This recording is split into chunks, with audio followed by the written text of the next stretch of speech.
Medical profession যখন একেবারে during its ডন মানে শুরুর দিকে মেডিকেল প্রফেশনের সিস্টেম কি ছিল জানো? কিভাবে মেডিকেল পড়ানো হতো জানো কেউ?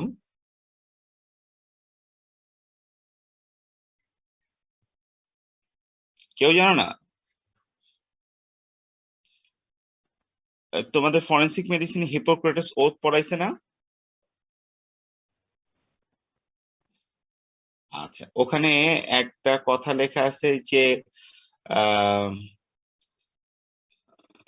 The child of my teacher is my fellow brother and I will never take anything, এই যে কথাবার্তা লেখা আছে না? এই কথাটা কেন আসছে জানো? অথবা আরেকটা কথা লেখা আছে মাই জানো যে মাই ফেলো ব্রাদার্স, এই জাতীয় একটা কথা লেখা আছে। হুম মাই কলিগস ফেলো ব্রাদার্স, এটা এইগুলো পরে আসছে। আইডিয়াটা হচ্ছে যখন এই জিনিসটা শুরু হলো যে একটা মেডিসিন ফিজিশিয়ানশিপ শেখানো হবে, ডাক্তারি শেখানো হবে, এটা যখন শুরু হলো তা প্রথম জিনিসটা ছিল যে টোল পদ্ধতি মানে হচ্ছে যে একটা বাচ্চা ছেলেকে, তোমরা হাফেজি মাদ্রাসা সিস্টেম জানো? হাফেজি মাদ্রাসায় যেটা করা হয়, একটা বাচ্চা ছেলেকে প্রথমে ওখানে দিয়ে আসা হয়, খুবই বাচ্চা, ইউজুয়ালি 3-4 বছর 5 বছর এরকম বয়স। এবং এই বাচ্চাটাকে কি করা হয়, এই বাচ্চাটা পড়াশোনা তো করে কিন্তু এর পাশাপাশি কতগুলো আছে, ওই বাচ্চাটা ধরো ওর কাপড়ও পরতে পারে না, ওর লুঙ্গি বাঁধতে পারে না, তখন সিনিয়র স্টুডেন্টরা ওর সমস্ত টেক কেয়ার করতে থাকে। ঠিক আছে, বাচ্চাটাকে ঘুমের থেকে উঠানো, আদর করানো, খাওয়ানো, কাপড় পরানো, সবকিছু করে। আস্তে আস্তে বাচ্চাটা একটু বড় হয়, তখন ও আবার একটু সিনিয়র হয়, সিনিয়র হলে পড়াশোনা চলতে থাকে। বাট এই টোল গুলোর সিস্টেম কিন্তু একই রকম ছিল, যে প্রথম দিকে যখন যেহেতু একটা অল্প বয়সে বাচ্চা যেত, ওকে সবাই টেক কেয়ার করতো। তারপর ও আস্তে আস্তে বড় হতো, তখন ওর ও নিজে নিজে কিছু কিছু, এবং কাজগুলো কিরকম, কাজগুলো হচ্ছে যেমন ধর ও পরিষ্কার করতেছে, ও একদম একটা ইয়াং স্টুডেন্ট, সে হচ্ছে দেখা যাচ্ছে একদম হাই ফরমাস করতেছে।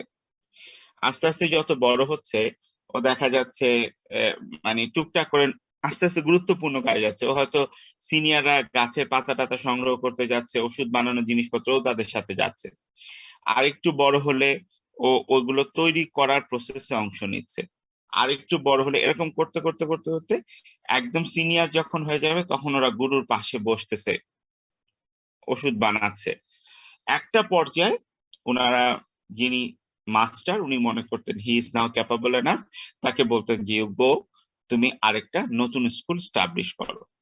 ওখান থেকে বের হয়ে এসে তারা নতুন স্কুল স্টাবলিশ করতো। এরকম এই জিনিসটা শুধু মেডিকেল শিক্ষা পদ্ধতিতে ছিল না, এটা অন্য সব। আর তখন আসলে মেডিকেল শিক্ষা পদ্ধতি কথাটা বলাটাও ঠিক হচ্ছে না, তখন পড়াশোনার সিস্টেমটা ছিল একটা কম্বাইন, মানে তারা যে শুধু মেডিকেল শিখতো তা না, ওখানে তারা ফিলোসফি শিখতো, ওখানে তারা অ্যাস্ট্রোনমি শিখতো, তারা মানে তারাও চিনতো, তারা ফিলোসফিক্যাল আলাপ করতো।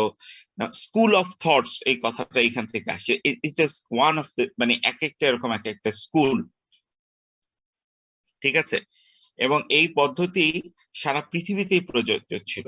বিশেষ করে আমাদের এই ভারতীয় উপমহাদেশে এই মাস্টার মাস্টারদেরকে আবার ক্লাসিফাই করা ছিল। যেমন ধরো সবচেয়ে উঁচু শ্রেণীর মাস্টার ছিল আচার্য। আচার্য কারা? আচার্য হচ্ছেন যিনি এমন একটা স্কুল চালান, যে স্কুলে উনি তো পড়ানি, প্লাস ওখানে যারা আসে তাদের খাওয়া দাওয়া সবকিছুর ব্যবস্থা উনি করেন নিজের পয়সায়। এরা ছিল আচার্য। তার নিচে যারা, তারা পড়ান, শিক্ষা দেন, কিন্তু তার বদলে ওই যারা আসে তাদের নিজ খরচে খেতে হয়, কিন্তু মাস্টার কোনো টাকা পয়সা নেন না। তার নিচে যারা, সেখানে মাস্টার টাকা পয়সা নেন, এদেরকে সবচেয়ে খারাপ ক্যাটাগরির মাস্টার ধরা হতো। কেন কথাটা বললাম, যে এই এই প্রফেশনালিজম এবং ফিজিশিয়ানশিপ, এটা আসলে একটা কম্প্রিহেন্সিভ ম্যাটার। এই জিনিসগুলো ডেভেলপ করার জন্য খুব ক্লোজ কন্ট্যাক্টে দীর্ঘদিন সুপারভিশন লাগে। কোভিড পিরিয়ডে আমার যেটা মনে হচ্ছে যে তোমরা এই যে বাসায় থেকে থেকে পড়াশোনা করছো, এই জিনিসগুলোতে তোমাদের এই ফিফথ ইয়ারের মেন্টাল প্রিপারেশনটা হচ্ছে না। আমি কি বোঝাতে পারছি কথা? মেন্টাল প্রিপারেশনটা হচ্ছে না, মানে তোমাদের যে একটা মেন্টাল একটা ম্যাচুরিটি, ফিফথ ইয়ারের ম্যাচুরিটি, এই জিনিসটা আমার কাছে মনে হচ্ছে যে হচ্ছে না। ফিফথ ইয়ারে আমরা একটা ট্রেমেন্ডাস প্রেশার ক্রিয়েট করি। এই ট্রেমেন্ডাস প্রেশারটা ক্রিয়েট করার একটা কারণ আছে, সো দ্যাট এই ফাইনাল প্রফটার প্রবলেমটা কি? ফাইনাল প্রফের প্রবলেমটা হচ্ছে যে over a few weeks period তোমাকে অলমোস্ট পুরো মেডিকেলটাকে ফেস করতে হবে। তোমার টিউটোরিয়াল, ওয়ার্ড, এই সব কিছু মিলে আস্তে আস্তে একটা প্রেশার ক্রিয়েট করা হয়। It's a part of process. যখন ফেলোশিপ পরীক্ষা দিবা তোমরা, তখন দেখবা যে ফেলোশিপ পরীক্ষার দিনটা কি করা হয়। ফেলোশিপ পরীক্ষার দিনটা একটা সার্কাস। তুমি সকালে 8টার সময় পরীক্ষা শুরু করলা, 9টার সময় ধরো একটা লং কেস ধরা দিল, লং কেস শেষ করে তারপরে তুমি 5টা শর্ট কেস করলা, শর্ট কেস করে তুমি দৌড় দিলা, আরেক জায়গায় গিয়ে তুমি একটা ভাইবা দিবা, আবার তার মাঝে তুমি অসপি দিতে হবে। মানে একটা পুরো সারাটা দিন একটা সার্কাস। এই যে ট্রেমেন্ডাস একটা প্রেসারে তুমি কতটা ধরে রাখতে পারো নিজেকে, এইটাও একটা পরীক্ষার অংশ। এবং এই প্রেশারটা আসলে আমাদের কেন দরকার? এই জন্য দরকার যে যখন প্র্যাকটিক্যালি তোমার সামনে পেশেন্ট গুলো আসতে থাকবে, নট নেসেসারিলি তুমি গোসল করে মাথা ঠান্ডা করে গিয়ে রুগী দেখতে বসবা। মেজরিটি টাইমে তোমাকে আন্ডার প্রেশারই রুগী দেখতে হবে, এবং আন্ডার প্রেশারই তোমাকে পারফর্ম করতে হবে। এই আন্ডার প্রেশার পারফরমেন্সটা শিখানো মেডিকেল সায়েন্সের একটা অংশ। বুঝতে পারছো? আচ্ছা, শুরু করলাম। আজকের টপিকটা হচ্ছে urine tract infection. Urine tract infection হচ্ছে ইউরিন ট্র্যাক্ট ইনফেকশন হচ্ছে আমার দৃষ্টিতে সবচেয়ে বাজে টপিকস। বাজে টপিকস এই জন্য এখানে বোঝানোর তেমন কিছু নাই, শুধুই মুখস্থ করার জিনিসপত্র, একটা বাজে জিনিস। এনিওয়ে, আচ্ছা দেখো, ইউরিন ট্র্যাক্ট ইনফেকশনের ক্ষেত্রে আমরা প্রথম যে জিনিসটা জানি যে ইউরিন ইজ এসেনশিয়ালি একটা স্টেরাইল জিনিস। Urine is essentially sterile. there is no organism in the urinary tract. আমরা জানি যে আমাদের ওরাল ক্যাভিটিতে কিছু ফ্লোরা থাকে, আমরা জানি আমাদের আপার রেসপিরেটরি সিস্টেমেও কিছু ফ্লোরা থাকে, আমাদের কোলনে ডেফিনেটলি অনেক ব্যাকটেরিয়াল ফ্লোরা থাকে। এই জায়গাগুলোতে ব্যাকটেরিয়াল ফ্লোরা নরমালি কোলোনাইজ করে। But urinary tract is a system of the body that has got connection with the outside, with the atmosphere, but it is essentially sterile.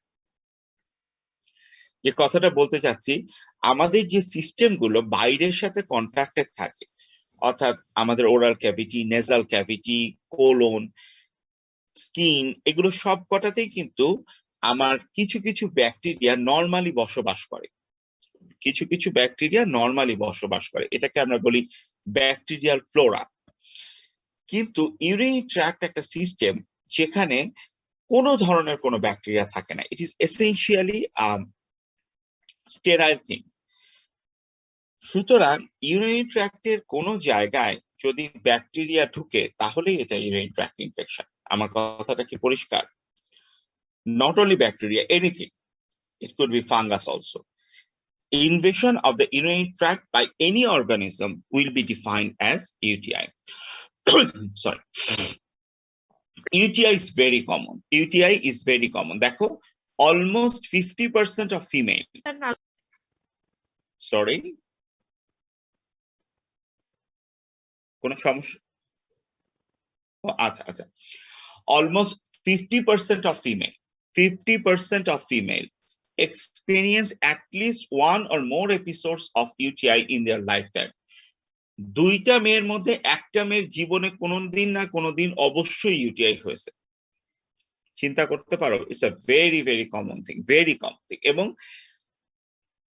at the age of 20, 3% of females suffers from UTI, এবং এরপরে প্রতি 10 বছরে এই পার্সেন্টেজটা 1% করে বাড়তে থাকে। On the other hand, male UTI is very rare. Male UTI is very rare. আমরা বলি যে একটা ফিমেলে ইউটিআই পেলে তুমি যতটা সহজভাবে নিবা, যেটা হতেই পারে, একটা মেইলে ইউটিআই হলে তুমি ততটাই চিন্তিত হবা যে এটা হওয়ার কথা না। Male UTI is very rare except in childhood and elderly age. Childhood এবং এল্ডারলি এজ ছাড়া মেল ইউটিআই সাধারণত হয় না। সুতরাং মেল ইউটিআই হলে বি কেয়ারফুল। প্যাথোফিজিওলজি, প্যাথোফিজিওলজির ক্ষেত্রে একটু আমরা ইয়েতে যাই।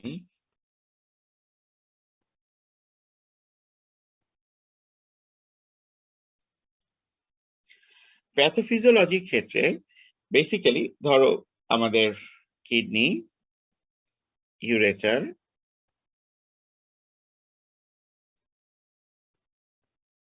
urinary bladder. The main thing, it is always an ascending infection. নিচের থেকে এটা উপরে ওঠে। কোলনিক যে ব্যাকটেরিয়া গুলো সেটা থাকে হচ্ছে অ্যানাসের চারপাশে। অ্যানাসের চারপাশে এরা কোলনিক ব্যাকটেরিয়া গুলো কলোনাইজেশন করে থাকে। এখান থেকে প্রথম ব্যাকটেরিয়াটা কলোনাইজ করে হচ্ছে পেরি ইউরেথ্রাল রিজনে। at the external urethral orifice চারপাশে এটা কলোনাইজ করে। then it goes to the bladder. এই স্টেজটাকে আমরা বলি অ্যাসিম্পটোমেটিক ব্যাকটেরিয়া। অ্যাসিম্পটোমেটিক ব্যাকটেরিয়া এরপরে করে কি, এটা এখানে ইনফ্লামেশন তৈরি করে।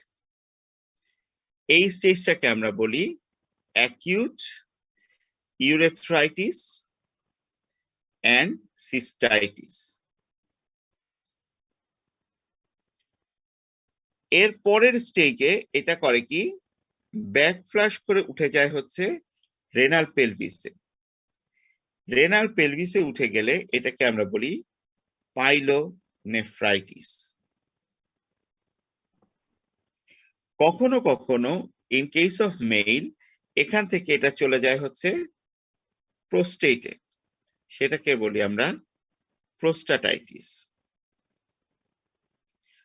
আর পাইলোনেফ্রাইটিস থেকে এটা কখনো কখনো ব্লাডে ঢুকে যায়, তখন আমরা বলি সেপ্টিসেমিয়া।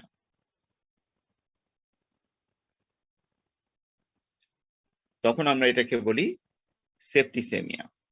ঠিক আছে, তাহলে আমরা যদি স্টেপ গুলো চিন্তা করি, initially it is a colonisation around the Anas. সেখান থেকে এক্সটার্নাল ইউরেথ্রাল অরিফিসের চারপাশে এটা কলোনাইজ করে। সেখান থেকে এটা যায় হচ্ছে ব্লাডারে, তাকে আমরা বলি অ্যাসিম্পটোমেটিক ব্যাকটেরিয়া। তারপরে ওখানে এটা ইনফ্লামেশন তৈরি করে, তখন আমরা বলি অ্যাকিউট ইউরেথ্রাইটিস অ্যান্ড সিস্টাইটিস। এরপরে এটা চলে যায় হচ্ছে রেনাল সাইনাসে, রেনাল পেলভিসে, সেটাকে আমরা বলি পাইলোনেফ্রাইটিস। পাইলোনেফ্রাইটিস থেকে যদি ব্লাডে ইনফেকশনটা ছড়ায় তাহলে আমরা বলবো সেপ্টিসেমিয়া। আর আরেকটা ঘটনা ঘটতে পারে, ব্লাডার থেকে এটা প্রোস্টেটে যেতে পারে, সেটাকে আমরা বলি প্রোস্টাটাইটিস। কথাগুলো বোঝা গেছে? এইটুকু পর্যন্ত যে ইউটিআই হয় আপ টু ব্লাডার, এটাকে আমরা বলি লোয়ার ইউরিনারি ট্র্যাক্ট ইনফেকশন। ব্লাডারের উপরে যে ইনভলভমেন্টটা হয় সেটাকে আমরা বলি আপার ইউরিনারি ট্র্যাক্ট ইনফেকশন। ঠিক আছে, ওকে।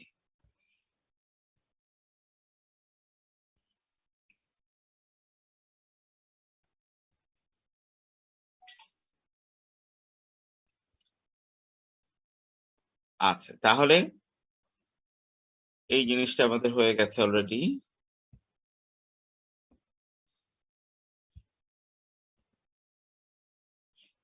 এটা আমরা বলছি যে spectrum of presentation of UTI: asymptomatic bacteria, acute cystitis and urethritis, acute pyelonephritis, it can be acute prostatitis, it can be septicemia. Risk factors. Risk factor বলতে আমরা যখন একটা পেশেন্টের ইউটিআই পাই, স্পেশালি একটা পেশেন্টের যখন আমরা রিকারেন্ট ইউটিআই পাই, আমরা পরে আলাপ করবো রিকারেন্ট ইউটিআই জিনিসটা কি, আমাদের সব সময় কতগুলো রিস্ক ফ্যাক্টর মনে রাখতে হবে যে কেন এটা হচ্ছে। মোস্ট ইম্পর্টেন্ট রিস্ক ফ্যাক্টর হচ্ছে host risk factor, because pathogen risk factor E coli কেন এটা করতেছে এটা জেনে আসলে আমার খুব বেশি বেনিফিট নাই, কিন্তু আমার হোস্টের কেন বারে বারে ইউটিআই হচ্ছে এটা জানা আমার জন্য ইম্পর্টেন্ট। প্রথম কোশ্চেন হচ্ছে why females are so commonly infected. Females are commonly infected because of four important reasons. Number one, they have got short urethra. Number two, there is absence of bactericidal prostatic fluid in case of females. Number three, due to the close proximity of vagina and urethra, there is a frequent injury to the urethra during sexual intercourse. And number four, some female have got some receptors for the E. coli fimria, and that receptors causes easy adherence of E. coli to the urothelium of urethra. এই চারটা কারণে ফিমেলরা মোর susceptible: short urethra, absence of bactericidal fluid, injury, frequent injury during sexual intercourse, and number four, some females have got urothelial receptors for E. coli fimria. আচ্ছা, এটা হচ্ছে ফিমেলরা কেন commonly infected. এর বাইরে আর কি কি কারণে হোস্ট ফ্যাক্টর ইনভাইট করতে পারে ইউটিআই? এক নাম্বার হচ্ছে bladder outflow obstruction. Bladder outflow obstruction in case of male, benign enlargement of prostate, prostatic carcinoma, আর urethral stricture. In case of female, most common হচ্ছে uterine prolapse, next common হচ্ছে urethral stricture. And vesico-ureteric reflux is another thing that is common to both male and female that can invite the urinary tract infection. এগুলোকে বলা হয় anatomical host factor for recurrent UTI, anatomical host factor. আরেকটাকে বলা হয় functional host factor for UTI. এটার আরেকভাবে আমরা বলি যে neurological factor. Neurological factor হচ্ছে নিউরোজেনিক ব্লাডার। নিউরোজেনিক ব্লাডার মানে কি কেউ আমাকে বলতে পারবা? What is neurogenic bladder?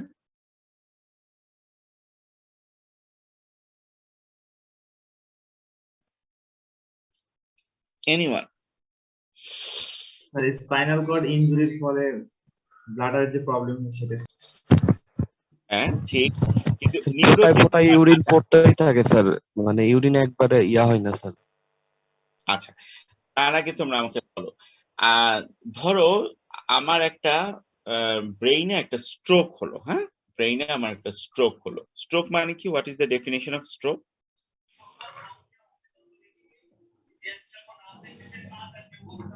শোনা যাচ্ছে না? হ্যাঁ, স্ট্রোক, স্ট্রোকের ডেফিনেশন কি? What is stroke?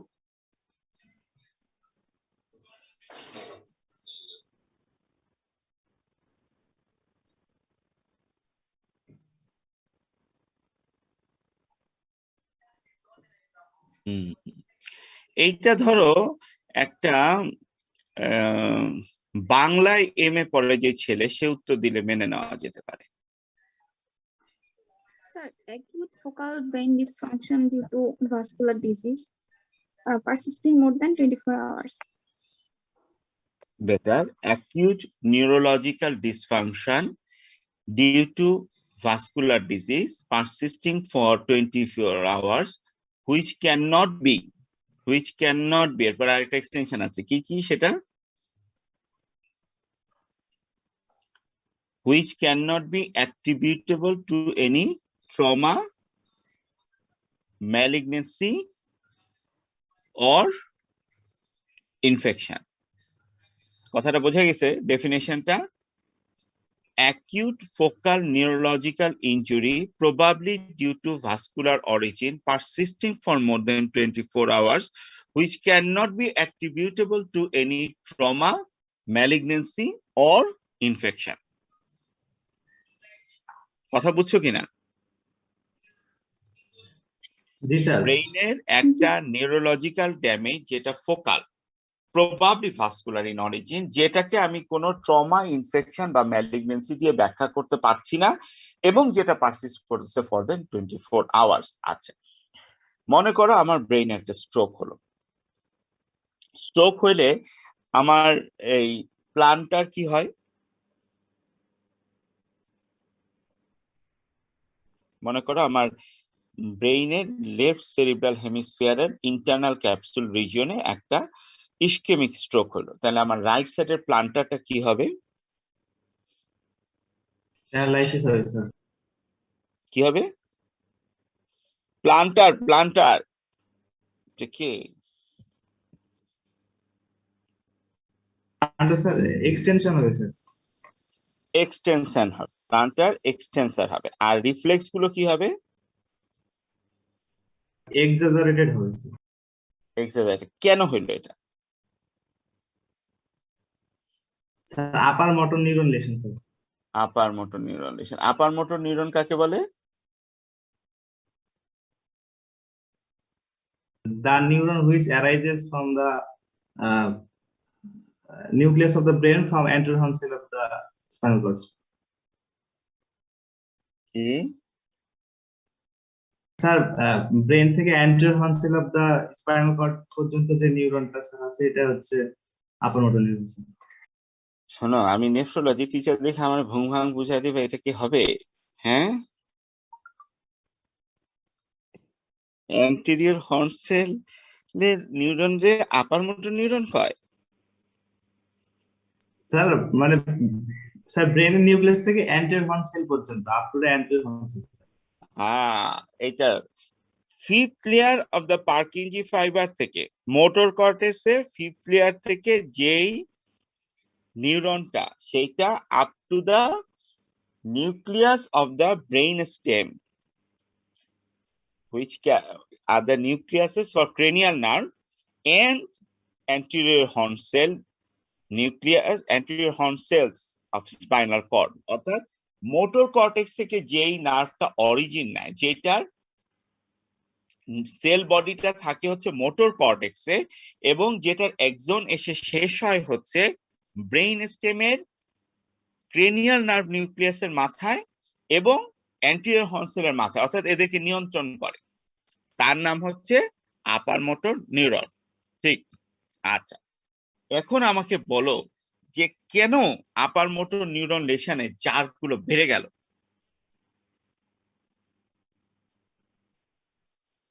জার্ক গুলো বেড়ে গেল কেন? স্যার লোয়ার মোটর নিউরন তো স্যার আনকন্ট্রোল থাকে এক্ষেত্রে upper motor neuron lower motor নিউরনকে কন্ট্রোল করতে পারে না স্যার, এই জন্য জার্কগুলো হচ্ছে ইনঅ্যাপ্রোপ্রিয়েট হয়, exaggerated. Very good, very good. শোনো, don't take this explanation religiously, এটা জাস্ট সায়েন্টিফিক। যখন হিউম্যান ইভ্যালুয়েশন শুরু হলো, প্রথম তৈরি হয়েছে হচ্ছে লোয়ার মোটর নিউরনস। প্রথম তৈরি হয়েছে কোনটা? Lower motor neurons and cranial nerves. ঠিক আছে, এখন lower motor neuron and cranial nerve যখন তৈরি হলো, তার রেসপন্সটা কি ছিল? এটা এমন একটা মানে তখনও আমরা ইভলিউশনের এমন একটা পার্টে যে আমরা আগে সেফটি ফার্স্ট। তখন কি হলো, যে যেই প্রাণীটা, যে ক্রিয়েচারটা তৈরি হলো, সেই ক্রিয়েচারটা কোনো কিছুর সাথে টাচ করলেই উইথড্র করতো, টাচ করলেই সেটা উইথড্র করতো। কথাটা বুঝতে পেরেছো কিনা? সে তার আশেপাশের সবকিছুকে হোস্টাইল মনে করত, ফলে যখনই কোনো কিছুতে টাচ লাগতো তার প্রথম রেসপন্স হচ্ছে উইথড্র। ঠিক আছে, and this withdrawal was fast. That is why lower motor neuron গুলো নর্মাল রেসপন্স হচ্ছে plantar, extensor and Jerks are exaggerated. It's ready to jump. বিবর্তনের শুরুতে যেই ক্রিয়েচারটা তৈরি হলো সেই ক্রিয়েচারটার লোয়ার মোটর নিউরন এবং ক্রেনিয়াল নার্ভ ছিল। It was always ready to jump away. It was always ready to jump away. কথাটা কি বোঝা গেছে? জি স্যার। যখন আমাদের সেরিব্রাল কর্টেক্স তৈরি হলো, সেরিব্রাল কর্টেক্স থেকে যখন আপার মোটর নিউরন এসে আমার লোয়ার মোটর নিউরনকে কন্ট্রোল করা শুরু করলো, তখন এইটা সিদ্ধান্ত নেওয়ার ক্ষমতা হলো যে না, there is not essentially to jump away। ঠিক আছে? তখন এই রিফ্লেক্স গুলো কন্ট্রোল করলো এবং প্লান্টারটা ফ্লেক্সর করে ফেললো এক্সটেন্সরের জায়গায়, কারণ ফ্লেক্সর করলে তার পাটা ধরতে সুবিধা হয়, হাতটা ধরতে সুবিধা হয়। সেরিব্রাল কর্টেক্স তৈরি হওয়ার পরে সেরিব্রাল কর্টেক্সের নিউরন গুলো ডিসিশন নিল যে জাম্প করে সরে যাওয়ার চেয়ে ওটাকে ধরে ফেলা ইজিয়ার। কথাটা বুঝতে পেরেছো? জি দ্যাট স্যার। ইজ ওয়াই যখন আপার মোটর নিউরন লেশন হয়, the lower motor neuron gets the upper hand, ও তার আদি অকৃত্রিম জায়গায় ফেরত যায়, এক্সটেন্সার করে এবং সে রিফ্লেক্স গুলো এক্সাজারেটেড হয়ে যায়। কথাটা বোঝা গেছে কিনা? এখন ব্লাডার যদি প্যারালাইসিস হয় তাহলে কি হবে? ব্লাডার যদি প্যারালাইসিস হয় তাহলে কি হবে? স্যার ইনভলুন্টারি কন্ট্রাকশন হবে, মানে ইউরিনারি ইনকন্টিনেন্স। যদি ব্লাডারটা এমন কারণে প্যারালাইসিস, একটা পেশেন্টের আমরা জানি ব্লাডারকে কন্ট্রোল করে কে? সিম্প্যাথেটিক সাপ্লাই থেকে আসে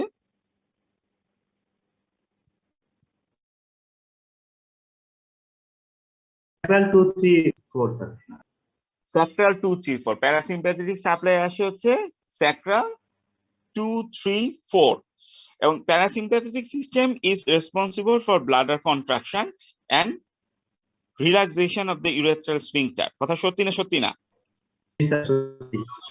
Parasympathetic system is responsible for bladder contraction and relaxation of the urethral orifice. এখন যদি মনে করো ইনজুরিটা হলো স্যাক্রাল রিজনে, অর্থাৎ স্যাক্রাল 2 3 4 ইনজুরি হয়ে গেল, তাহলে ব্লাডারটা কি ধরনের প্যারালাইসিস হবে? মনে করো স্পাইনাল কর্ডের একেবারে উপর থেকে কেটে দিলাম, তখন ব্লাডারের ইনজুরিটা কিরকম হবে? দুইটা একই রকম ইনজুরি হবে?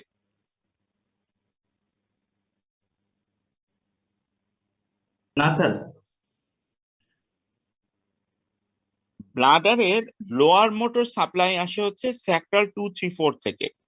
সুতরাং স্যাক্রাল 2 3 4 অথবা অনওয়ার্ডস, মনে করো একটা পেলভিক অপারেশন করার সময় তার স্যাক্রাল নার্ভটা, স্যাক্রাল প্লেক্সাসটা ইনজুরি হলো,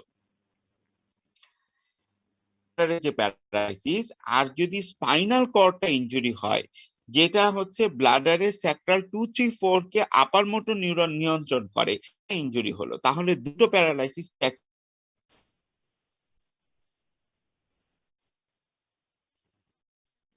একই রকম হবে না। যদি লোয়ার মোটর নার্ভ ইনজুরি হয়, অর্থাৎ ডাইরেক্টলি স্যাক্রাল হয়, অথবা যদি স্যাক্রাল 2 3 4 থেকে যে নার্ভটা আসে সেইটা ইনজুরি হয়, তাহলে ব্লাডারটা হবে lower motor neuron type paralysis. কিরকম হবে?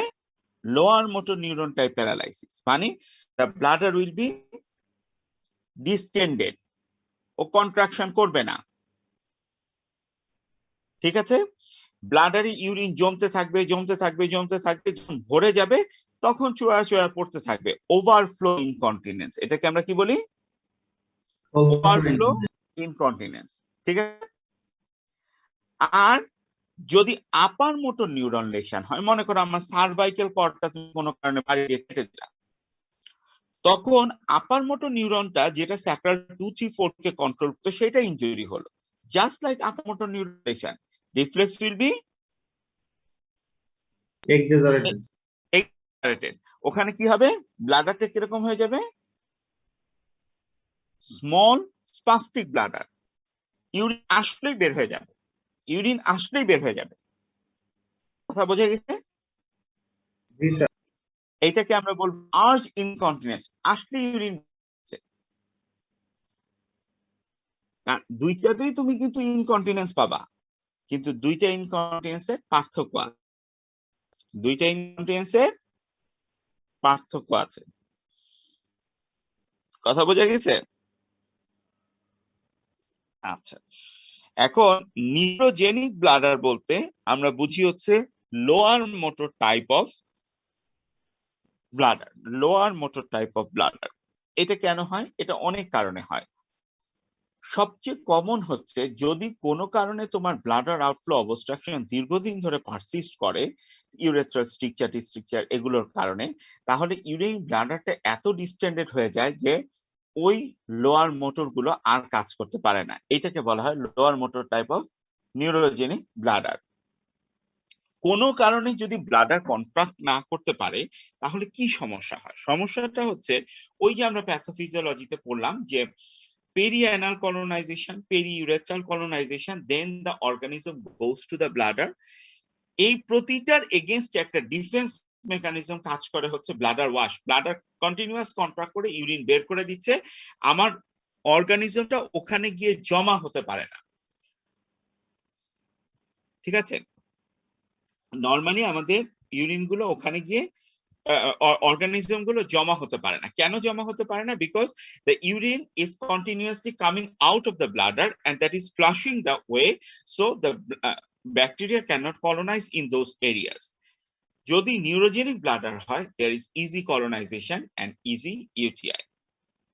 একইভাবে যদি কোনো ফরেন বডি থাকে, যেমন ক্যাথেটার, স্টেন্ট, স্টোন, এগুলোর চারপাশেও একটা ব্যাকটেরিয়াল ফ্লোরা জমা হওয়ার সুযোগ পায়।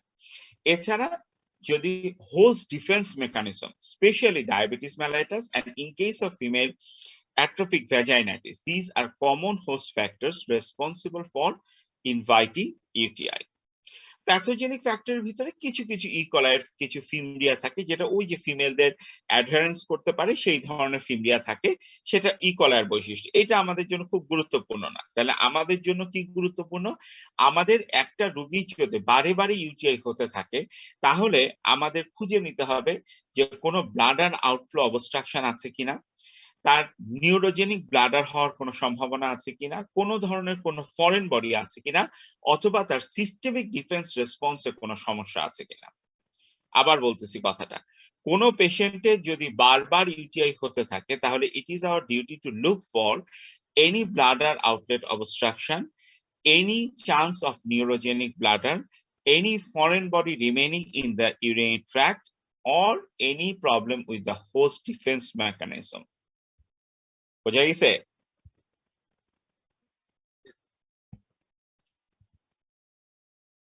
আমরা এটা একটু আগে বলছি যে লোয়ার ইউটিআই হচ্ছে up to bladder, upper UTI হচ্ছে pyelonephritis. Complicated UTI and uncomplicated UTI, this is a very important terminology you have to know. Uncomplicated UTI হচ্ছে UTI in a patient with a normal kidney, normal renal function, normal anatomical kidney, normal functional kidney, and normal host defense mechanism. Uncomplicated কখন বলবো আমরা? যখন যার UTI হয়েছে তার kidney anatomically স্বাভাবিক, physiologically স্বাভাবিক, এবং যার হোস্ট ডিফেন্স মেকানিজম স্বাভাবিক। আর এর তিনটার যে কোনো একটা অস্বাভাবিক হলে আমরা তাকে বলবো কমপ্লিকেটেড ইউটিআই। অর্থাৎ তার কিডনিতে অ্যানাটমিক্যাল কোনো প্রবলেম আছে, পুরো ইউরিনারি সিস্টেমে যে কোনো জায়গায়, কমপ্লিকেটেড। তার রেনাল ফাংশন কোনো ইম্পেয়ারমেন্ট আছে, কমপ্লিকেটেড। পেশেন্টের হোস্ট ডিফেন্স মেকানিজমে কোনো সমস্যা আছে, কমপ্লিকেটেড। আমার কথা বোঝা গেছে? জি sir. Okay. Common organism, E. coli, E. coli, and E. coli. Most common organism is E. coli, either complicated or non-complicated, whatever it is. E. coli is the most common organism. এর বাইরে যদি মনে রাখতে হয় আমরা তিনটা জিনিস মনে রাখি, Klebsiella, Proteus, Pseudomonas. Klebsiella, Proteus, Pseudomonas, এই তিনটা হচ্ছে এর পরের most common. Klebsiella, Proteus, Pseudomonas. এর বাইরে যে কথাটা তোমাদের মনে রাখতে হবে যে অনেক সময় তোমরা দেখবা যে খুব ভালো জায়গায় যদি তুমি ইউরিনটা কালচার করতে দাও, ওরা অনেক সময়, যেমন আইসিডিডিআরবি হচ্ছে বাংলাদেশের কালচার, সমস্ত ধরনের কালচারের জন্য সবচেয়ে বেস্ট জায়গা হচ্ছে আইসিডিডিআরবি। এখন এরা হচ্ছে বিশিষ্ট পণ্ডিত, ওরা করে কি, আচ্ছা তার আগে যে কোনো একজন আমাকে বলতে পারো যে ইউরিনটা কালেক্ট করতে হয় কিভাবে, ব্লাড ইউরিন কালচারের জন্য ইউরিনটা কালেক্ট করার নিয়মটা কি, কেউ বলতে পারো? Mid-stream urine sir. তুমি কালেকশনের জন্য কি দিবা? এক টেস্ট টিউব, একটা ফ্লাস্ক, কি দিবা? একটা ক্লিন কেস কন্টেইনার জোরে বুঝি নাই। Sir, a small clean case container. 3 case container, clean sterile ও। একটা কন্টেইনার। স্টেরাইল কন্টেইনার দিবা। হ্যাঁ, সেই কন্টেইনারটা কি, টেস্ট টিউব নাকি একটা ফ্লাস্ক? প্লাস শিওর নাকি এটার নাম প্রথম শুনলাম এই জন্য স্যার ফ্লাস্ক বলছি? স্যার ফ্লাস্ক কি বেবি হবে স্যার? টেস্ট টিউব যদি দেওয়া হয়, টেস্ট টিউবের মুখ তো খোলা থাকে স্যার, তখন তো ওইখানে ব্যাকটেরিয়া গ্রো করতে পারে স্যার। No, তখন test tube can be sterile. Test tube can be sterile. Anyone?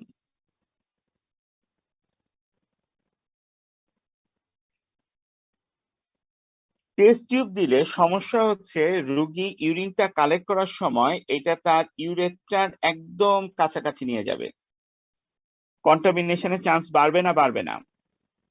বাড়বে স্যার। ফ্লাক্স নিলে এটা সে কাছাকাছি নিবে না, দূরে রাখবে। কথা বোঝা গেছে? So it should B A flask, number 1। Number 2 হচ্ছে যখন সে কালেক্ট করবে তুমি তাকে, বিশেষ করে in case of female, say labia major labia minor এই দুটার পরিষ্কার করার জন্য সে 3টা কটন বল নেবে, এটা দিয়ে দেওয়া হয়। একটা কটন বল দিয়ে সে রাইট সাইড, একটা কটন দিয়ে লেফট সাইড এবং একটা কটন দিয়ে মন্স পিউবিস, সিঙ্গেল ওয়াইপ, এখান থেকে একটা ওয়াইপ করে ড্রপ করে দিবে, এখান থেকে একটা ওয়াইপ করে ড্রপ করে দিবে, এখান থেকে একটা ওয়াইপ করে ড্রপ করে দিবে। কথাটা কি বোঝা গেছে? জি স্যার। রোগীকে বলতে হবে, বিশেষ করে ফিমেলদের ক্ষেত্রে, যে আপনি আপনার বাম হাতে ল্যাবিয়া মেজরা ল্যাবিয়া মাইনরা অ্যাপার্ট করে ধরবেন, ডান হাতে আপনি কটনটা নিয়ে একবার রাইট সাইড সিঙ্গেল ওয়াইপ উপর থেকে নিচ পর্যন্ত একবার মুছে drop the cotton ball, take another cotton ball, wipe the left side, drop it, take another cotton ball, wipe the mid portion, mons pubis and drop it. ঠিক আছে? Keeping the labia majora labia minora apart, start urination and hold the mid stream urine in the flask. কথা বোঝা গেছে? জি sir. This is very important. You cannot bring the container towards the labia majora minor. তুমি তার জেনিটেলিয়ার কাছাকাছি সে যেন তার কন্টেইনারটাকে নিয়ে না আসে, তাহলে কি হবে, এই কন্টেইনারটা এত সেনসিটিভ, যখন এর এখানে এসে তোমার ব্যাকটেরিয়া গুলো জমবে, ইউরিনটা ঢোকার সময় এটাকে নিয়ে ঢুকবে। ঠিক আছে? and there is a chance of contamination, there is a chance of contamination. প্রবলেমটা কি দেখো, প্রবলেমটা হচ্ছে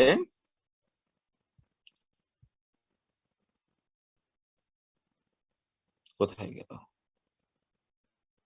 আচ্ছা, প্রবলেমটা হচ্ছে কন্টামিনেশন হলে ওখান থেকে আমি কি আশা করছি, কি আসবে, আসবে হচ্ছে আমার স্কিনের ফ্লোরা। স্কিনের ফ্লোরা কি, স্ট্যাপ স্টেপটো, স্ট্যাপ বা স্টেপটো আসতেই চট করে, বা এন্টেরোব্যাক্টার, এই জিনিসগুলো আসবে, আসলে আইসিডিডিআরবির মতো ভালো জায়গাগুলো পরিষ্কার লিখে দেয় ইনসিগনিফিকেন্ট গ্রোথ, অর্থাৎ যেই অর্গানিজমটা গ্রো করছে এটা ইম্পর্টেন্ট না, which is not always true. দেখো তোমরা যে এই যে স্ট্যাফাইলোকক্কাস অরিয়াস, এবং স্পেশালি স্যাপ্রোফাইটিকাস গ্রুপ, এটা কিন্তু একটা very common organism for UTI. আমার কথাটা কি বুঝতে পারছো? জি স্যার। আমরা যে কন্টামিনেশন মনে করে এইটাকে ওভারলুক করব, এটা সবসময় সত্যি না। কারণটা হচ্ছে স্ট্যাফাইলোককাস অরিয়াস এবং group B streptococcus is a common organism for UTI also. এখন আইসিডিডিআরবির মতো ভালো অর্গানাইজেশন গুলো যখন ইনসিগনিফিকেন্ট গ্রোথ বলে ওইটার কোনো কালচার সেন্সিটিভিটি তোমাকে দিচ্ছে না, তুমি তখন কি ওষুধ দিবা? ওরা তো এটা সেন্সিটিভিটি রান করে নাই। কোন ব্যাকটেরিয়া মানে ওই ওই জিনিসটা কিসে সেন্সিটিভ, এটা অ্যান্টিবায়োগ্রামটা তোমাকে দেয় নাই, তুমি কি অ্যান্টিবায়োটিক দিবা? That is why to thing is important. First, যখন তুমি ইউরিন সিএস করতে পাঠাচ্ছ, প্লিজ ইনস্ট্রাক্ট অর মানে ওদের ল্যাবকে বলে দাও যে কিভাবে ইউরিনটা কালেক্ট করবে, এটা যেন ভালো করে বুঝিয়ে দেয়। এক নাম্বার কথা হচ্ছে ল্যাবকে বুঝতে হবে যে it is not your duty to say whether it is significant or non significant, please do the antibiogram. কথা বোঝা গেছে? জি স্যার।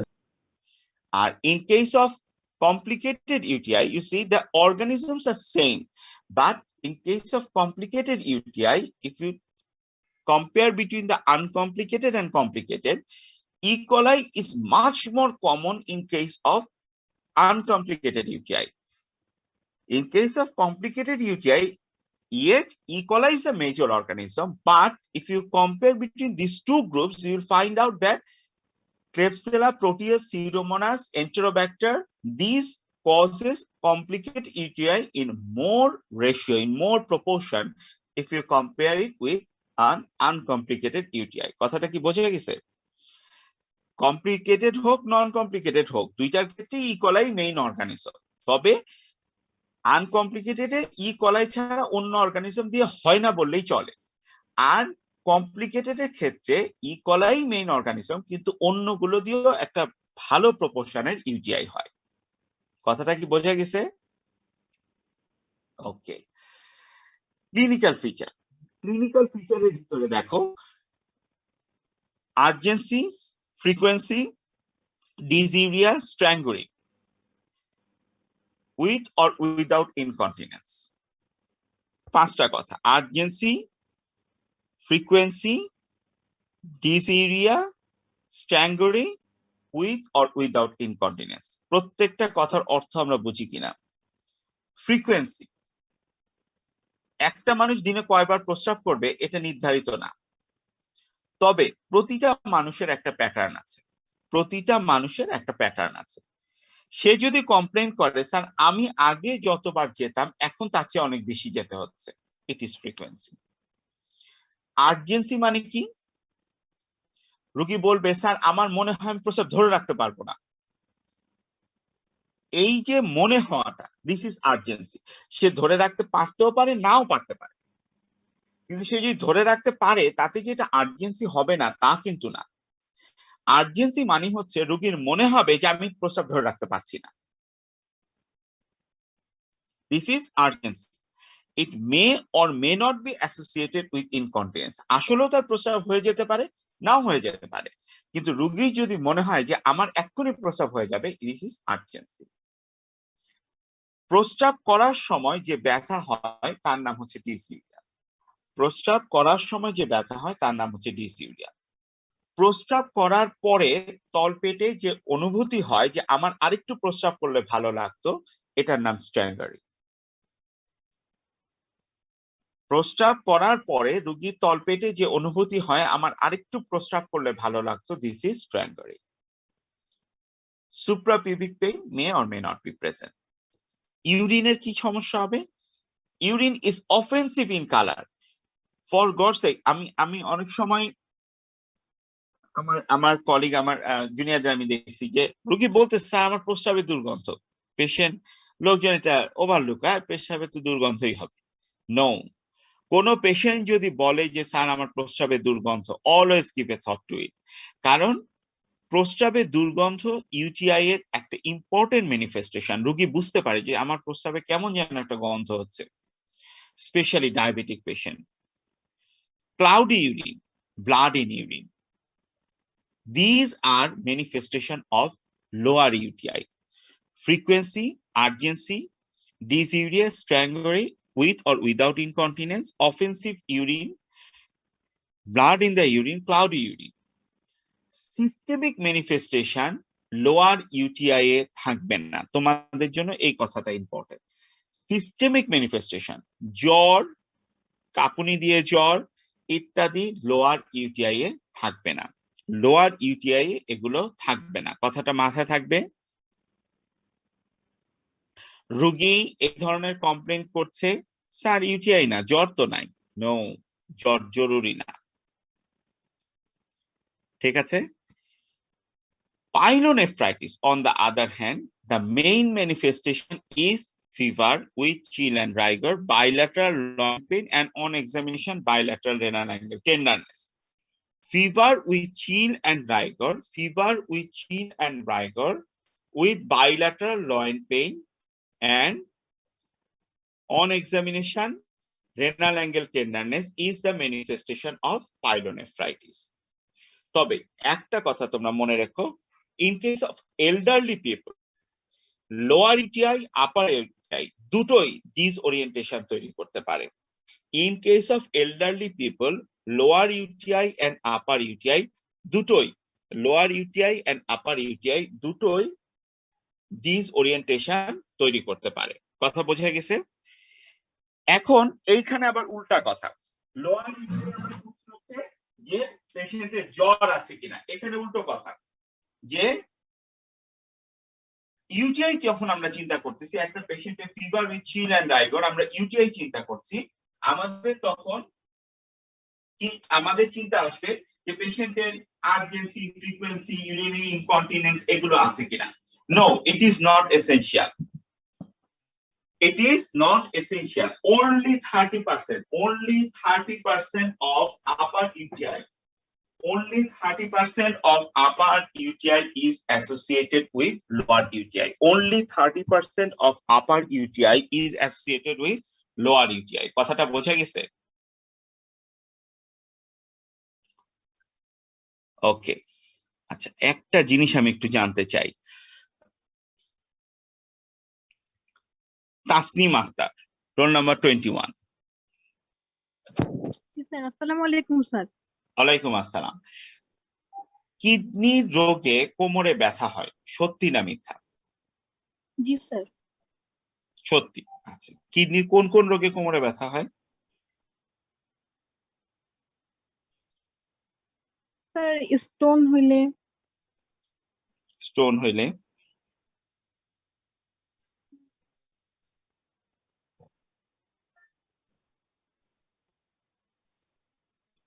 and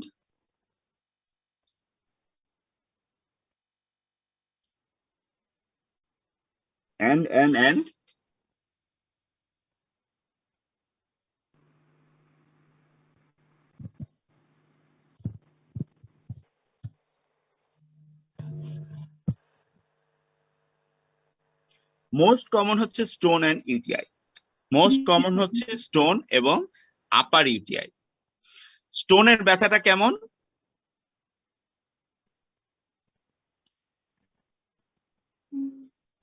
তীব্র ছটফট করার মতো ব্যথা, রোগী একবার উঠবে বসবে, উঠবে বসবে, ছটফট করবে, গড়াগড়ি করবে। আর ইউটিআই এর ব্যথাটা সাথে জ্বর থাকবে, ঠিক কিনা? জি স্যার। তাহলে তোমার কোন রোগীর যদি এরকম ছটফট করে ব্যথা না হয়, আর যদি রোগীর হাই গ্রেড ফিভার না থাকে, তাহলে কোমরের ব্যথা কিডনির জন্য হয়েছে, এটা চিন্তা করার যৌক্তিকতা কি আছে না নাই?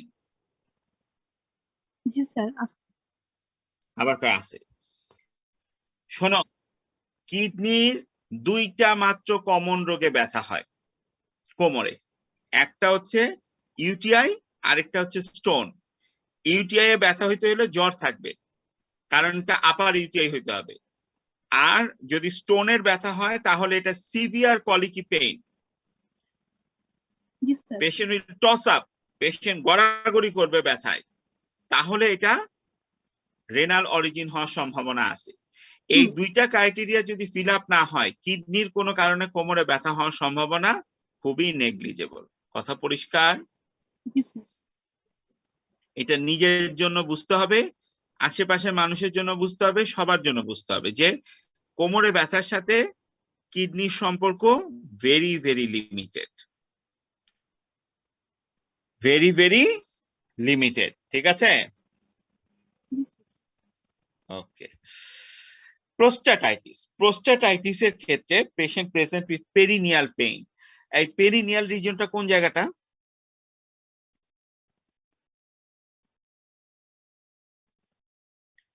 পেরিনিয়াল রিজনটা কোন জায়গাটা? স্যার অ্যানাস আর ভ্যাজাইনাল মাঝখানের জায়গাটা। Between the genitalia, between the genitalia and anus, এখানে পেরিনিয়াল বডি থাকে, তাই না? আমরা পড়ছি না ছোটবেলায় যে পেরিনিয়াল বডি থাকে? পড়ছি কিনা? There are 9 attachments of perineal body. Pelvic floor পড়ছো না তোমরা? pelvic floor কিভাবে তৈরি হয়? আচ্ছা, ঠিক আছে। পেরিনিয়াল হচ্ছে the space between the genitalia and the anus. প্রোস্টাটাইটিসে পেরিনিয়াল পেইন হয়, পেরিনিয়াল পেইন, এবং এদের ইজাকুলেশনের সময় পেইন হয়। আমরা পার রেক্টাল এক্সামিনেশন করতে গেলে এদের প্রোস্টেটিক টেন্ডারনেস পাবো। গেল। ডিফারেন্সিয়াল ডায়াগনোসিস, এই কথাটা আমি তোমাদেরকে দুইটা ডিফারেন্সিয়াল ডায়াগনোসিস, অন্যগুলো আমার অত বেশি ইম্পর্টেন্ট না, তোমাদের আমি দুটো জিনিস ইম্পর্টেন্ট পড়াতে চাই। কোন মেল যে চাইল্ড না অথবা এল্ডারলি না, সে যদি তোমার কাছ থেকে ইউটিআই নিয়ে আসে, ইউটিআই কমপ্লেন নিয়ে আসে, তুমি প্রথমে ধরে নিবা এটা ইউরেথ্রাইটিস। কি বলছি? প্রথমে ধরে নিবা এটা ইউরেথ্রাইটিস, গণককাল অর নন গণককাল।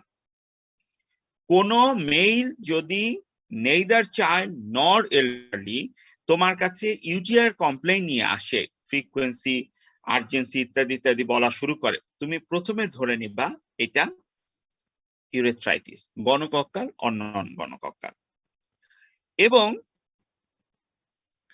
তুমি পেশেন্টের সেক্সুয়াল এক্সপোজারের হিস্ট্রি অবশ্যই নিবা, তবে এই সেক্সুয়াল এক্সপোজারের হিস্ট্রি নিয়ে কখনো অতিরিক্ত মানে এনথুজিয়াজম শো করবা না।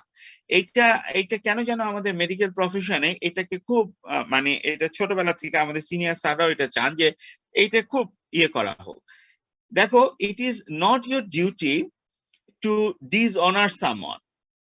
সে যদি একটা সেক্সুয়াল ইন্টারকোর্সে যায় কারোর সাথে, সে গেছে, এটা তার ব্যাপার। Why don't you inspect? তুমি দেখো, তুমি তাকে হিস্ট্রি নিয়ে ইউরেথ্রাইটিস প্রমাণ করার তো কোনো প্রয়োজন নাই। তুমি তার জেনিটেলিয়াটা ওপেন করো, ওপেন করে তুমি জাস্ট তার ইউরেথ্রাল অরিফিসটাকে স্কুইজ করো। তুমি যখনই তার ইউরেথ্রাল অরিফিসটাকে স্কুইজ করবা, স্কুইজ করলে দেখবা যে একটা হোয়াইটিশ ডিসচার্জ এট দ্য মানে এক্সটার্নাল ইউরেথ্রাল অরিফিসে দেখা যাচ্ছে। তুমি যদি এক্সটার্নাল ইউরেথ্রাল অরিফিসে একটা হোয়াইটিশ ডিসচার্জ দেখতে পাও, you will be sure that this is some form of urethritis. আমার কথা কি বোঝা গেছে? জি sir. Any male patient complaining to you for UTI, first think of it as urethritis. কোনো কথা নাই। স্যার সবসময় কি হবে না? সবসময় হবে না, সবসময় কখনোই হবে না, কিন্তু তোমার থিঙ্কিং প্রসেসটা হবে it is urethritis, gonococcal or non gonococcal. কথা বোঝা গেছে? তাহলে যে কোনো মেল পেশেন্ট যখন আমাদের কাছে ইউটিআই কমপ্লেন নিয়ে আসবে, first I will think of urethritis. Next হচ্ছে urethral syndrome. A good number of patient আমাদের কাছে আসে, স্যার আমার প্রস্রাবে জ্বালা পোড়া, আমার প্রস্রাব ঘন ঘন হয়, প্রস্রাব ধরে রাখতে পারি না। আমরা বারে বারেই তার ইউরিন এক্সামিনেশন করাই, উই ফাইন্ড নাথিং। বইপত্রে যদিও লেখা আছে মেয়েদের বেশি হয়, আমি আমার পার্সোনাল এক্সপিরিয়েন্সে ছেলে মেয়ে দুই গ্রুপকেই প্রচুর পেতে দেখছি। এই গ্রুপটার যে সিনড্রোমটা তার নাম হচ্ছে ইউরেথ্রাল সিনড্রোম।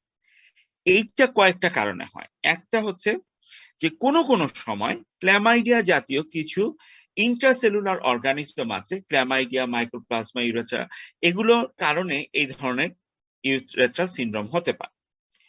অ্যালার্জিক কেউ হচ্ছে বেশি মাত্রায় সূচিবাহী, এরা করে কি ওই প্রতিবার প্রস্রাব করার পরে ওই বেশি করে পানি দেয়, তারপর টিস্যু পেপার দিয়ে পরিষ্কার করার চেষ্টা করে, এদেরও এই ধরনের জিনিসপত্রগুলো বেশি হয়।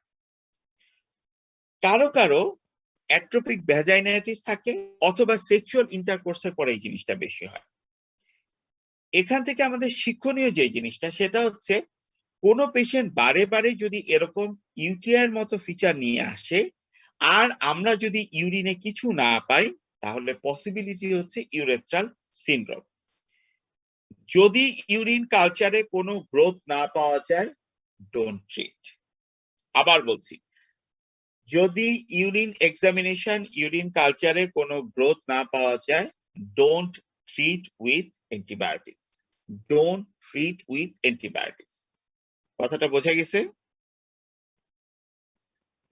ওকে। পাইলোনেফ্রাইটিস এর অনেকগুলো ডিডি আছে, এগুলো তোমাদের মনে রাখার দরকার নেই। ইনভেস্টিগেশনের ভিতরে আমরা প্রথম ইউরিনটাকে, শোনো, এখন ইউরিন এক্সামিনেশন তিনটা ভাবে করা হয়। আগে এক সময় শুধু রুটিন মাইক্রোস্কোপিক এক্সামিনেশন ছিল, এখন থিওরিটিক্যালি প্র্যাকটিক্যালিও আমরা ইউরিন এক্সামিনেশন তিন ভাবে করি। একটা করি হচ্ছে একটা স্টিকের মাধ্যমে, এটার নাম হচ্ছে ডিপ স্টিক টেস্ট, ঠিক আছে? ডিপ স্টিক হচ্ছে একটা স্টিক যেটা ইউরিনে ডুবানো হয়, ডুবানোর পরে এটা অনেকগুলো ছোট ছোট ঘর থাকে, প্রতিটা ঘরের একটা করে কালার চেঞ্জ হয়। এই কালার চেঞ্জটাকে আমরা ওই কৌটার গায়ে দেওয়া কালারের সাথে মিলালে কতগুলো জিনিস ওখানে পাওয়া যায়, যেমন অ্যালবুমিন আছে কিনা, আরবিসি আছে কিনা। ওরকম একটা জিনিস হচ্ছে লিউকোসাইট স্টেরেজ এবং নাইট্রাইট। এই লিউকোসাইট স্টেরেজ এবং nitrite is an marker for urinary tract infection. Is a marker for urinary tract infection. এটার ইম্পর্টেন্স কতটুকু? ইম্পর্টেন্স অনেক। যদি লিউকোসাইট স্টেরেজ এবং নাইট্রাইট দুটোই নেগেটিভ আসে, এটা নেগেটিভ প্রেডিকশন ভ্যালু 90%, অর্থাৎ এই দুটোই যদি নেগেটিভ আসে 90% পসিবিলিটি তার কোনো ইউটিআই নাই। কথা বোঝা গেছে? সুতরাং লিউকোসাইট স্টেরেজ এবং নাইট্রাইট এই দুইটা টেস্টে আমাদের একটু মনোযোগ দিয়ে দেখতেই হবে, এবং ভালো ল্যাবগুলো অবশ্যই এই দুটো টেস্ট লিখে দেয়, ঠিক আছে? নেক্সট হচ্ছে মাইক্রোস্কোপিক এক্সামিনেশন, যেটা আমরা কমনলি করি। এখানে কয়টার বেশি পার্সেল থাকলে আমরা মনে করব এটা ইউটিআই। তোমাদের ছোটবেলা থেকে শেখানো হয়েছে যে ইউরিনটা পরীক্ষাটা করার আগে কি করতে হয়? ইউরিন এক্সামিনেশন করার আগে কি করতে হয়? এটাকে কি করো তোমরা? কি করো? ইউরিনটা পরীক্ষা করার আগে কি করো? সেন্ট্রিফিউজ করো। যদি সেন্ট্রিফিউজ করো তাহলে এটাকে বলা হয় স্পান ইউরিন। সেন্ট্রিফিউজ করলে এটাকে বলা হয় স্পান ইউরিন। আর যদি সেন্ট্রিফিউজ না করো এটাকে বলা হয় আনস্পান ইউরিন। যদি আনস্পান ইউরিনে পার্সেল 5টার বেশি হয় তাহলে আমরা সাসপেক্ট করব ইউটিআই, আর স্পান ইউরিনে যদি 10টার বেশি হয় তাহলে আমরা করব হচ্ছে এটাকে বলবো হচ্ছে ইউটিআই। কথাটা বোঝা গেছে? এটার ইম্পর্টেন্সটা কি?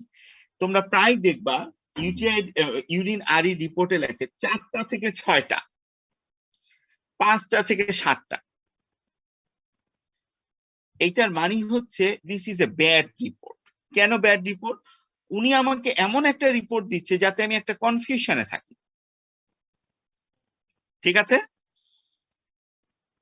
মানে এই রিপোর্টটা দেওয়ার অর্থই হচ্ছে যে উনি জিনিসটা নিজে ডিসিশন নিতে পারেন নাই, যে এটা উনি যে কয়টা পার্সেল আছে উনি ইউটিআই বলবেন কি বলবেন না। তোমার জন্য কাজটা সহজ, তুমি জাস্ট একটু জানো যে ভাই আপনি কি ইউরিনটা সেন্ট্রিফিউজ করে দেখছেন নাকি সেন্ট্রিফিউজ ছাড়া দেখছেন। যদি সেন্ট্রিফিউজ করে দেখে তাহলে 10টার উপরে না হলে এটা কি ইউটিআই মনে করার কোনো কারণ নাই। আর যদি সেন্ট্রিফিউজ ছাড়া দেখে তাহলে 5টার উপরে হলে এটা ইউটিআই। সাধারণত আমাদের দেশে সেন্ট্রিফিউজ ছাড়া দেখে না। ঠিক আছে, আমাদের দেশে সেন্ট্রিফিউজ ছাড়া দেখে না। তাহলে তোমরা মনে রাখবা 10টার উপরে না গেলে আমাদের দেশের প্রেক্ষাপটে সাধারণত এটা ইউটিআই না। লাস্ট একটা কথা লিখছি দেখো, মোর দেন 10⁴ পার ml। এই কথাটা কেন লিখলাম? এখন ইউটিআই, এখন ইউরিনের অটোমেটেড টেস্ট আসছে, অটোমেটেড, ঠিক আছে? অটোমেটেড মেশিনে আমরা যেমন অটোমেটেড সিবিসি করি না, কমপ্লিট ব্লাড কাউন্ট করি, এরকম অটোমেটেড ইউরিন মেশিন আছে, সব জায়গাতেই আছে, ছোট ছোট ল্যাবগুলোতেও আছে। সেখানে পট করে তোমাকে দিয়ে দিল 10,000 পার্সেল বা 10⁴ পার্সেল।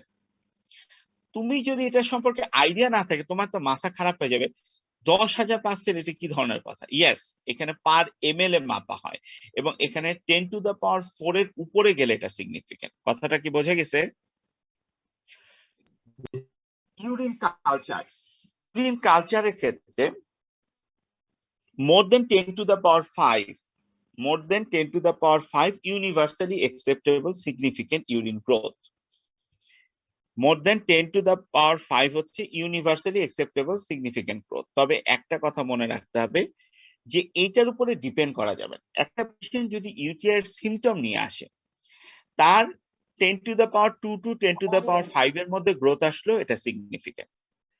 আবার একটা পেশেন্টের কোনো কারণে তুমি সুপ্রাপিউবিক পাংচার করে ইউরিন কালেক্ট করছো, তার যদি একটা অর্গানিজমও পাওয়া যায় তবু এটা সিগনিফিকেন্ট।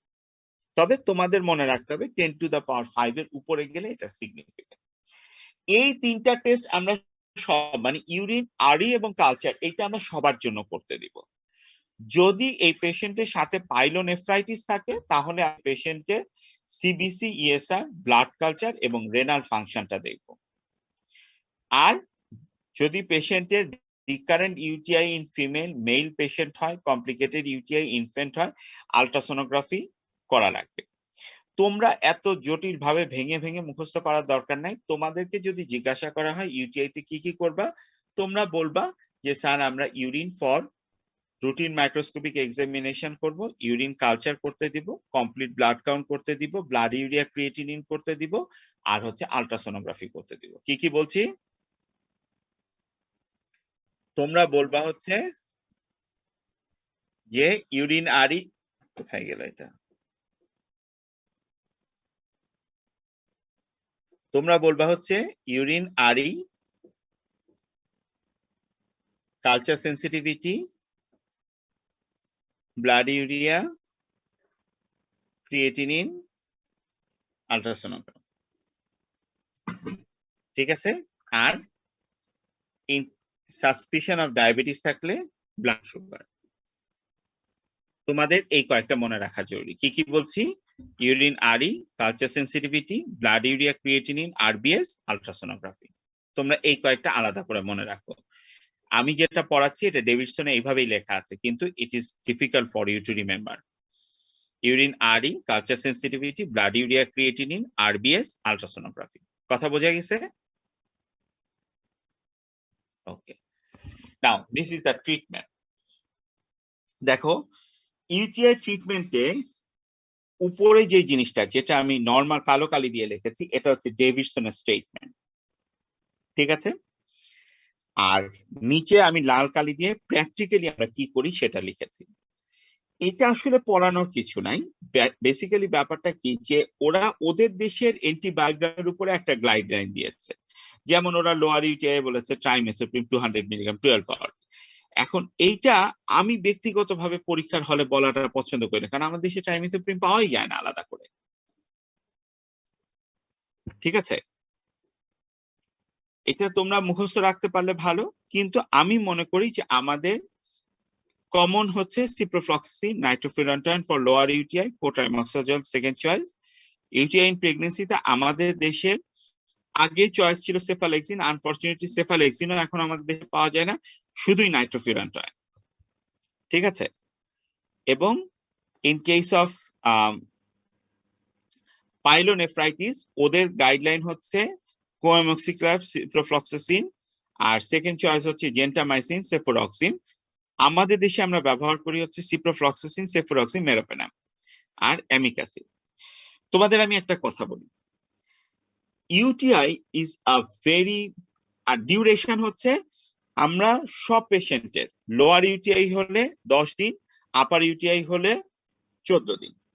লোয়ার ইউটিআই হলে 10 দিন, আপার ইউটিআই হলে 14 দিন। যদিও theoretically in case of female lower UTI হলে 3 দিন চিকিৎসা দিলে হয়, কিন্তু আমরা প্র্যাকটিক্যালি এই কাজটা করি। কথা বোঝা গেছে? ব্যাপারটা হচ্ছে কি যে অ্যান্টিবায়োটিক চয়েস, এটা আসলে আমি ডেভিডসনেরটা কেন মুখস্থ করব? ডেভিডসন তো আমার দেশের জন্য লেখে নাই, এটা ওরা লিখছে ওদের দেশের জন্য। আমাদের দেশে আমরা ইউটিআই নিয়ে যে প্রবলেমটা আছি, যে ইউটিআই একেবারে আনট্রিটেবল একটা জিনিসের মধ্যে চলে গেছে। এই মুহূর্তে আমাদের দেশে ইউটিআই এর 3টা ড্রাগ মাত্র সেন্সিটিভ পাচ্ছি আমরা মোস্টলি। 2-1টায় যেমন সবই রেজিস্ট্যান্ট আসে, আবার 2-1টায় সবই সেন্সিটিভ আসে। এখন সেটা আসতে পারে। 3টা ড্রাগ আমরা কমনলি পাচ্ছি সেন্সিটিভ, তুমি যদি ব্লাইন্ড ট্রিটমেন্ট করতে চাও। একটা হচ্ছে নাইট্রোফিউরান্টয়েন, একটা হচ্ছে মেরোপেনাম, আর একটা হচ্ছে অ্যামিকাসিন। আমি আমার স্টুডেন্টদেরকে এইভাবে বলি যে তুমি যদি ওরাল দেওয়ার চিকিৎসা করো, চিন্তা করো, তাহলে নাইট্রোফিউরান্টয়েন ইওর চয়েস, নাইট্রোফিউরান্টয়েন। আর তুমি যদি ইনজেক্টেবল দেওয়ার চিন্তা করো, তাহলে রোগী যদি ধনী হয় অথবা রোগীর যদি সিভিয়ার রেনাল ইম্পেয়ারমেন্ট থাকে, মেরোপেনাম ইজ দ্য অনলি চয়েস। আর তুমি যদি ইনজেক্টেবল দেওয়ার চিন্তা করো এবং রোগী যদি গরিব হয় বা সিভিয়ার রেনাল ইম্পেয়ারমেন্ট থাকে, amikacin your only choice. Nitrofurantoin, meropenem, amikacin, এই 3টা ওষুধই এই মুহূর্তে ইউটিআই ট্রিটমেন্টে তোমাদের জন্য আছে। আমার কথা কি বুঝতে পেরেছো? ঠিক আছে, এই জিনিসটা পড়ানোর কিছু না, আমি যেটুকু মানে এটা তো বেসিক্যালি তোমাদের মুখস্থ করার জিনিস। আচ্ছা, এখানে এপিডিডাইমো অর্কাইটিস এবং প্রোস্টাটাইটিস, এই দুইটাতে কিন্তু আবার চয়েস অফ ড্রাগ সিপ্রোফ্লক্সাসিন, এটা আমরাও বিশ্বাস করি, ওরাও বিশ্বাস করে। এবং এপিডিডাইমো অর্কাইটিস হলে 14 দিন দিতে হবে, আর প্রোস্টাটাইটিস হলে 28 দিন দিতে হবে। এটার ব্যাপারে কারো কোনো কনফিউশন নাই। রিকারেন্ট ইউটিআই, এইটা একটা ইম্পর্টেন্ট জিনিস। In case of a female, যদি মোর দেন 3 এপিসোডস ইউটিআই হয়, আমরা জানি যে ফিমেলের ইউটিআই হওয়া কমন, 1 বছরে 2 বার হওয়া কমন, যদি 3 বারের বেশি হয় তাহলে এটা আনকমন, এটা রিকারেন্ট ইউটিআই। এদের কিছু অ্যাডভাইস দিতে হয়, যে কথাটা খুব ইম্পর্টেন্ট। কি কি দিতে হবে? 1 নাম্বার হচ্ছে যে at least 2 to 3 litre fluid, 2 to 3 litre fluid. empty your bladder every 3 hours। দেখো আমি তোমাদেরকে জিনিসটা বুঝায় বলি, পানি সে 3 লিটার খাবে, 2 থেকে 3 লিটার খাবে, এটা তো সবাই বোঝো। empty 3 hourly, এই কথাটা ভেরি ইম্পর্টেন্ট। যেমন ধরো তোমাদের দিনাজপুর থেকে একটা মেয়ে আজকে ঢাকায় আসবে, আমাদের কমন প্র্যাকটিস হচ্ছে কোনো মেয়ে ওই পুরো রাস্তার মাঝখানে কখনো টয়লেটে যাবে না। এটা আমি আমার স্টুডেন্টরাও কেউ যায় না, আমি নিশ্চিত। এটা আমাদের দেশের মেয়েদের একটা common practice, they will not go to toilet, if একদম আর্জেন্ট না তারা যাবে না।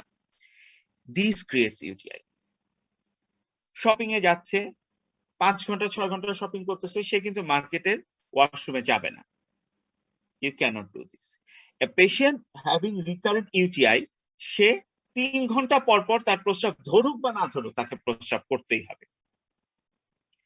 ডাবল মিকচুরেশন অ্যাট নাইট, রাত্রেবেলা ঘুমানোর আগে সে একবার প্রস্রাব করবে, করে এসে 15 মিনিট বসে থাকবে। এই 15 মিনিটের ভিতরে সে আর কোনো পানি টানি খাবে না, আবার প্রস্রাব করে এসে তারপরে ঘুমাবে।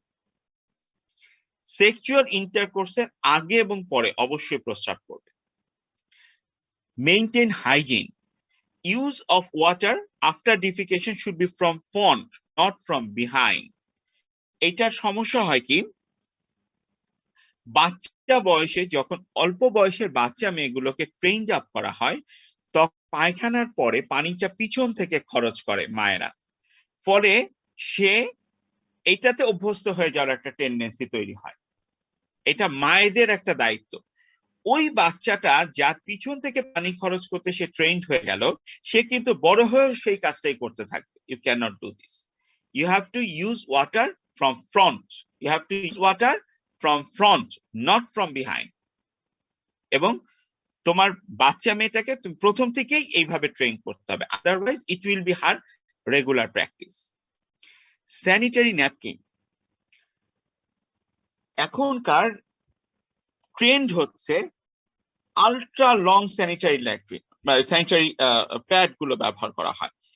দেখো এটা হয়তো মোর কমফোর্টেবল, কিন্তু প্রবলেমটা হচ্ছে the more ultra long packs যেটা ব্যবহার করছে, যেটা অনেক বেশিক্ষণ ধরে ব্যবহার করা যায়, ওটার অ্যাবজর্পটিভ ক্যাপাসিটি বেশি, এবং blood is a very good culture media. তোমার যে স্যানিটারি প্যাড গুলো তোমরা ব্যবহার করবা, সেটা যদি বেশিক্ষণ ব্যবহার করা যায়, it will create a more environment, favourable environment for bacterial growth. It is not good. In fact অনেক আগে আমাদের দেশে যে প্র্যাকটিসটা ছিল, হাতে বানানো কাপড় দিয়ে স্যানিটারি প্যাড তৈরি করা হতো। অনেকে এটাকে খুব অপছন্দ করে, হ্যাঁ এটা অবশ্যই অপছন্দনীয় যদি সে এক প্যাড দ্বিতীয়বার ব্যবহার করে, কিন্তু কেউ যদি এক প্যাড একবারই ব্যবহার করে ফেলে দেয়, তাহলে এটা কিন্তু খুবই হাইজিনিক। আমার কথা কি বোঝা যাচ্ছে? These are the advices you must provide to your patients having recurrent UTI. আপনি দিনে 2 থেকে 3 লিটার পানি খাবেন। আপনার প্রস্রাব ধরুক বা না ধরুক, আপনি প্রতি 3 ঘন্টা পর পর প্রস্রাব করবেন। রাতে ঘুমানোর আগে একবার প্রস্রাব করে এসে 15 মিনিট বসে থেকে আবার প্রস্রাব করে ঘুমাতে যাবেন। মেলামেশার আগে এবং পরে অবশ্যই প্রস্রাব করবেন। পায়খানার সময় পানি সামনে থেকে খরচ করবেন, এবং স্যানিটারি প্যাড গুলো দীর্ঘ সময় রাখা যায় এগুলো ব্যবহার করবেন না। Cranberry juice is a known juice which can inhibit the bacterial growth. তোমরা যদি কেউ কখনো ইউরোপের দেশগুলোতে যাও, বিশেষ করে পূর্ব ইউরোপের দেশগুলোতে, ওখানে দেখবা অল্প বয়স থেকে মিডল এজ ফিমেলরা সবাই হাতে একদম ক্র্যানবেরি জুস নিয়ে ঘোরে। ওরা সারাদিন ওদের খাওয়ার একটা জিনিসই হচ্ছে ক্র্যানবেরি জুস, ওটা ওরা প্র্যাকটিসের মধ্যে ঢুকাচ্ছে। এগুলো যদি ফেল করে, তারপরও যদি একটা পেশেন্টের বারে বারে ইউটিআই হতে থাকে, তাদের ক্ষেত্রে আমরা সময় অ্যান্টিবায়োটিক প্রোফাইলেক্সিস দেই। সেফালেক্সিন, নাইট্রোফিউরান্টয়েল, কোট্রাইমক্সাজল, এই 3টা অ্যান্টিবায়োটিক আমরা রাত্রে একটা সিঙ্গেল ডোজ রেখে দিই। রাত্রে একটা সিঙ্গেল ডোজ কতদিন চলবে? প্রায় 2 বছর। প্রতি 6 মাস পর পর ইউরিন কালচার করে আমরা চেঞ্জ করে দিই, মানে সাইক্লিক করি। ধরো শুরু করলাম নাইট্রোফিউরান্টয়েল দিয়ে, 6 মাস পরে দেখলাম যে গ্রোথ নাই, আমরা তখন কোট্রাইমক্সাজল দিয়ে দিলাম। কোট্রাইমক্সাজল দেওয়ার পরে 6 মাস পরে আবার আমরা নাইট্রোফিউরান্টয়েল দিলাম। এরকম আমরা 6 মাস করে সাইকেল চেঞ্জ করে প্রায় 2 বছর আমরা প্রোফাইলেটিক অ্যান্টিবায়োটিক দিয়ে রাখি।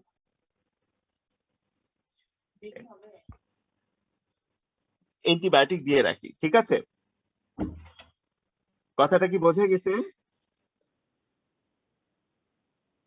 আমরা প্রতি 6 মাস একটা করে, মনে করো আমার একটা রোগী রিকার্ডিটি, আমি সব বলছি তারপরও তার রিকার্ডিটি প্রিভেন্ট করা যাচ্ছে না, আমরা তাকে নাইট্রোফিউরান্টয়েল 50 মিলিগ্রাম প্রতি রাতে একটা করে খাবেন, দিয়ে রাখো। দিয়ে 6 মাস পরে আমরা আবার একটা কালচার করি। যদি কালচার দেখি যে কোনো গ্রোথ নাই, মানে সাপ্রেস আছে, তাহলে আমরা নাইট্রোফিউরান্টয়েলটা চেঞ্জ করে কোট্রাইমক্সাজল দিয়ে দিলাম। আচ্ছা, কোট্রাইমক্সাজল আপনি খান আবার 6 মাস। 6 মাস পরে আসলো, এখনো রোগী ভালো আছে। 6 মাস পরে আবার আমরা আরেকটায় চলে গেলাম, নাইট্রোফিউরান্টয়েল আবার হয়তো ফেরত গেলাম। ঠিক আছে, আমরা 6 মাস করে এক একটা সাইকেল দিয়ে টোটাল 2 বছর আমরা সাপ্রেস করি। রেগুলার প্রতি রাতে একটা করে খেয়ে যাবে। কথা বোঝা গেছে? আমার ধারণা শেষ। হ্যাঁ, ঠিক আছে, ওকে। তাহলে তোমাদের ইউটিআই শেষ, তাই না? ওকে, আচ্ছা। এখন আমার হচ্ছে, আমি কালকে একটা ব্যাচের সিকেডি ক্লাস নিয়েছিলাম, ওদেরকে আমি বলছি যে সিকেডির আমি একটা ইয়ে পাঠিয়ে দিব, একটা পাওয়ার পয়েন্ট পাঠিয়ে দিব, কিন্তু আনফরচুনেটলি আমি দেখলাম যে পাওয়ার পয়েন্টটা খুঁজে পাচ্ছি না। আমি পাওয়ার পয়েন্টটা আবার তৈরি করছি, আজকে হয়ে যাবে। আমি তখন এই যে কয়েকটা ক্লাস আমি নিয়েছি, একেআই, সিকেডি আর ইউটিআই, সোডিয়াম ডিসঅর্ডার, আর কিছু নিলাম আমি, গ্লোমেরুলোনেফ্রাইটিস, এগুলোর পাওয়ার পয়েন্টটা আমি ওই যে কালকে একটা ছেলে পাঠিয়েছে আমাকে ইমেল অ্যাড্রেস, আমি ওর ওখানে পাঠিয়ে দিব, ঠিক আছে? ওকে, তাহলে তোমাদের সাথে আমার নেফ্রোলজি ক্লাস শেষ, একটাই বাকি আছে পটাশিয়াম ডিসঅর্ডার, এটা শরীফুল ভাই নিবে, ঠিক আছে? ওকে, আরেকটা জিনিস আমি জানতে চাচ্ছি, কোভিড এর উপরে তোমাদের কোনো ক্লাস হয়েছে কি? না স্যার, হয় নাই। না স্যার। আচ্ছা, আমার মনে হয় তোমরা একটু হেড অফ দ্য ডিপার্টমেন্ট স্যারদেরকে একটু বলো যে আমার মনে হয় তোমাদের কোভিড এবং ডেঙ্গি এই দুটোর উপরে দুটো class হওয়া অত্যন্ত জরুরি। ক্লাসটাকে আপনি নেবেন তাহলে? না, এইটা তো স্যার আমাকে বললে আমি নিব, কিন্তু তোমরা আগে একটু আমার মনে হয় স্যারদের সাথে একটু আলাপ করো। আচ্ছা স্যার, আমি শাকিব স্যার অথবা নুরুজ্জামান স্যারকে বলবো না। হ্যাঁ, অন্য স্যারদের সাথে আলাপ করো যে তোমরা আমাকে আমার কথা বলো যে আমি কোভিড এবং ডেঙ্গির উপরে ক্লাস হওয়াটা অত্যন্ত জরুরি। হ্যাঁ, কারণ হচ্ছে যে এইটা এটা এমনি যেতে হবে তোমার, মানে পরীক্ষার কোনো বিষয় না, এটা জানতেই হবে, তাই না? তোমরা কোভিড জানো না এটা কি হয় নাকি? ঠিক আছে, এটা তোমরা আলাপ করো, আর যদি স্যাররা আমাকে নিতে বলেন আমি নিব, অসুবিধা নাই। আচ্ছা, ওকে, ঠিক আছে, আল্লাহ হাফেজ। হ্যাঁ, আসসালামু আলাইকুম। ওয়ালাইকুম আসসালাম। Recording stopped.